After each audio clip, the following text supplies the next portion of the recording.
Most people think real estate is about money. That assumption keeps them stuck, watching from the sidelines. The truth is, real estate's about structure, how deals are designed, how risk is managed, and how capital is attracted, not chased. This show exists for people who don't want information. They want to learn how to execute. I'm Mike Morawski. I'm a real estate investing coach who teaches investors how to acquire and finance real estate with little or no money down by mastering terms, leverage, and deal structure. Hey, look, markets change, rates move, but structure works in every cycle. Real estate isn't bought with money, it's built with structure. This is the Mic Drop Show.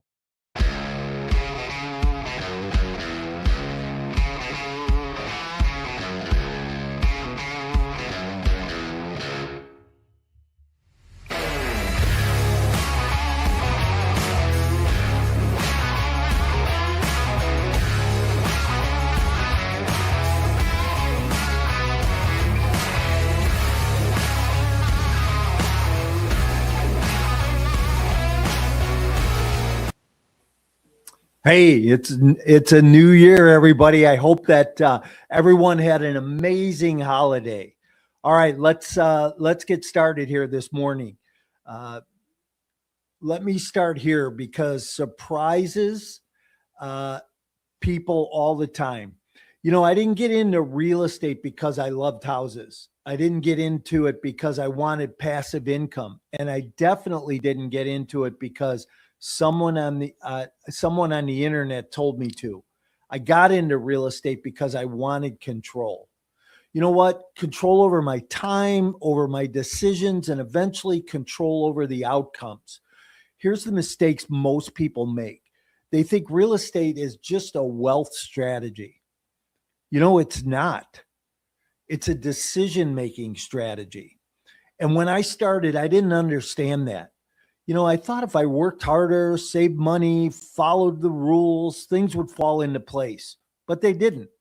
What actually changed my trajectory wasn't motivation. It wasn't money. It was realizing that people winning weren't smarter. They were just thinking differently. And today I want to walk you through the moment, through that moment that changed for me. Because, you know, if you're listening to this show, there's a good chance you're closer to that than you think. There's a good chance you want to start thinking differently in the new year. So let me take you back to where my assumptions were wrong, and why that mattered more than any deal I had ever done. So let me tell you what my thinking looked like in the beginning. I believe that if I did what everyone said I should, that was the responsible thing to do. Save money, play it safe, wait until the numbers felt perfect. You know, actually, my dad used to have this saying: go to work for a company, work 40 hours a week for 40 years, and when you retire, they'll give you a $40 watch. And you know, those days are long gone. It sounds smart. It just doesn't work in real life, because real estate doesn't reward caution the way people think it does. It rewards clarity. And how clear are you? You know, I didn't have clarity yet. I had rules. Here's what no one warned me about. Rules. I wasn't failing because I was solving the wrong problems. You know, I kept asking, how do I afford this? Instead of asking, how do I structure this? You know, it's what we say to ourselves and how we say it at times that gives us that belief, that gives us that thinking. That one question delayed me more than any market condition ever did. I wasn't broke.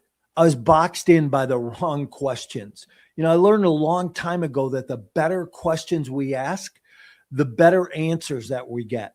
Now, here's where it's going to get really uncomfortable. When you don't understand structure, every deal feels risky. You know, how do you eliminate that risk? Every conversation feels intimidating. And, you know, everyone, it feels even personal. So what do most people do? They wait, they study, they get more education. They tell themselves that they're just being patient. Once they learn everything, that then they're going to get started. But patience without direction, just the fear of wearing a nicer outfit, really. I remember looking at deals and thinking, hey, I'll come back to this when I'm ready. That day just never came because readiness doesn't arrive first. Perspective does. So what are you doing to change your perspective? Readiness doesn't come before perspective. Perspective creates readiness. And then something happened that forced me to confront this. I watched someone else do a deal I had passed on. Same market, same property, same risks, but they had a different outcome. The outcome was different because they did something differently. Not because they had more money, because they didn't. Not because they had better timing, because I had the same timing. They just understood how to frame that deal differently. And that's where that structure comes in, is how we frame that deal differently. That was the moment I realized I wasn't competing against investors. I was competing against my own assumptions. There's so many times that the biggest competition in the marketplace isn't anyone else except yourself.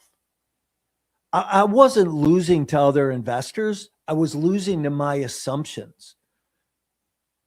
Now, once that clicked for me, I stopped looking for answers everywhere else. And I started breaking down deals differently, not to copy them, but to understand why they worked. How do I look at them? How do I think differently? How do I think creatively?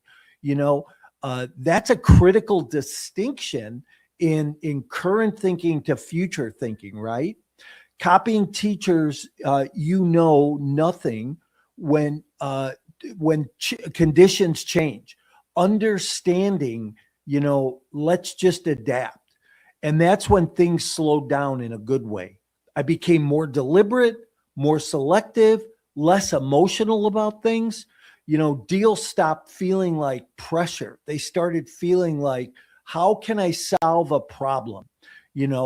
Now, when you put yourself in a situation and there is a problem, what, do you say, oh, how am I going to, oh my God, what am I going to do? Or do you say, give me some direction in how to handle this?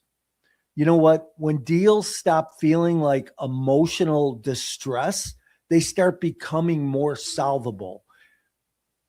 Here's the part people don't really hear. Real estate didn't give me freedom right away. It gave me responsibility first. Responsibility for my decisions, responsibility for the risk tolerance, responsibility for other people's money, responsibility for outcomes I could no longer blame on anyone else. That's not glamorous sometimes, but it's honest, right? Wouldn't you rather be honest than glamorous? And honesty is what most investors are missing. They want certainty before commitment. We don't always get certainty, but real estate offers clarity after that commitment. That's not recklessness. That's reality. We're not trying to do something to be reckless. We're trying to live in that space of reality. Hey, once I accepted all this, my whole approach changed. I stopped asking how fast I could grow. I started asking how clean my decisions were and how clean and clear those decisions compounded. When I first went into the multifamily business, I never thought that I'd close a 200-unit multifamily deal. And what's amazing to me that before I knew it, I was closing 300 and 400-unit deals. That could be you. You could do the same thing. This is not part of the journey most people, look past or skip over because it's hard, but because it requires unlearning some of your old ways of doing things. I never thought I could, do a deal with no money down. But you know what? That first real estate deal I ever did, I spent $1,000. Now, that wasn't no money down, but it was almost no money down, right? I mean, come on. And, so unlearning some of our old stories gives us that progress to move forward. So if you're listening to this and thinking, I feel stuck, you're probably not missing information. You're probably holding on to values and rules that no longer apply in your life. And in the next episode, if I'm going to tell you about my first real win and why it's almost taught me the wrong lessons, but because of how I reframed it, it told me better lessons. Because success without the right framework can be more dangerous than failure. So framework is how we think differently, how we think outside the box and think creatively. As I mentioned, I never thought I'd do a deal with no money down. But last year I bought a 65 unit apartment complex, basically no money down. And the owner's holding a second mortgage of $1 million with no interest. I mean, who would think that you could structure deals like that? There's so many ways to be able to do that. Here's what I want you to leave with today. Most people don't fail in real estate because they're lazy. They fail because they're obedient. They follow rules that they never questioned. They wait for permission that never comes. They confuse being careful with being prepared. Hey, listen, I did the same thing. I did it for a long time. I did it when I was in the construction business. I did it when I was in the residential business. And I even did it in the beginning when I was in the apartment business. But you know what? I changed that story.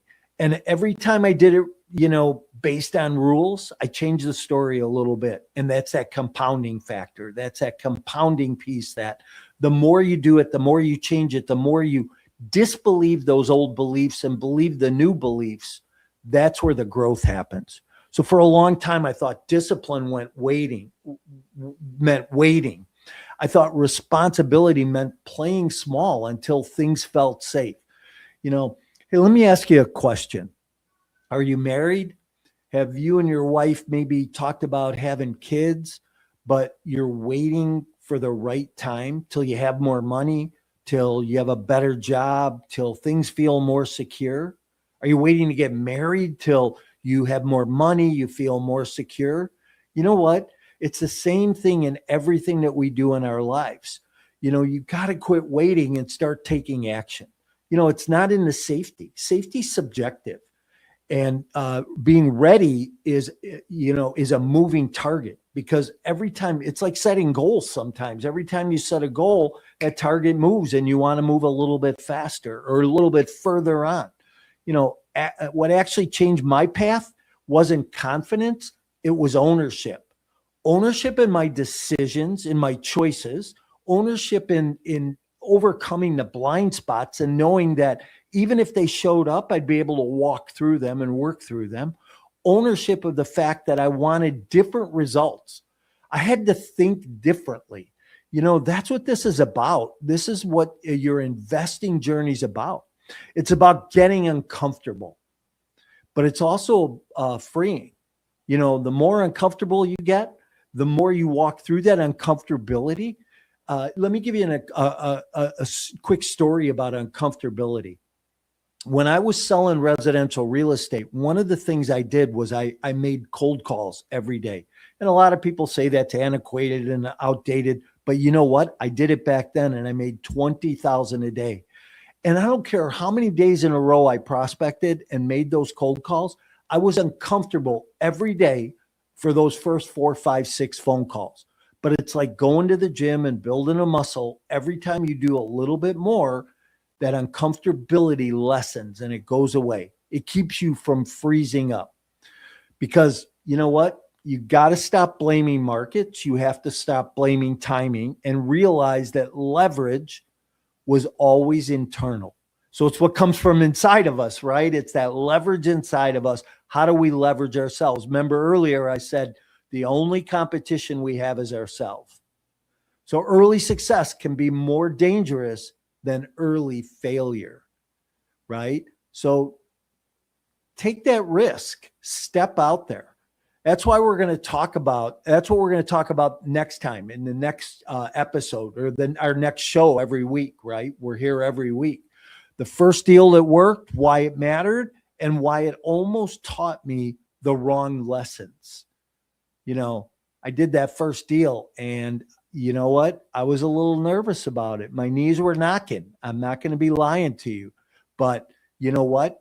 As I walked through it, I learned a little bit more. Somebody asked me the other day, I was on the phone with a coaching client, and somebody asked me the other day, they said, so when you did your first deal, tell me about it.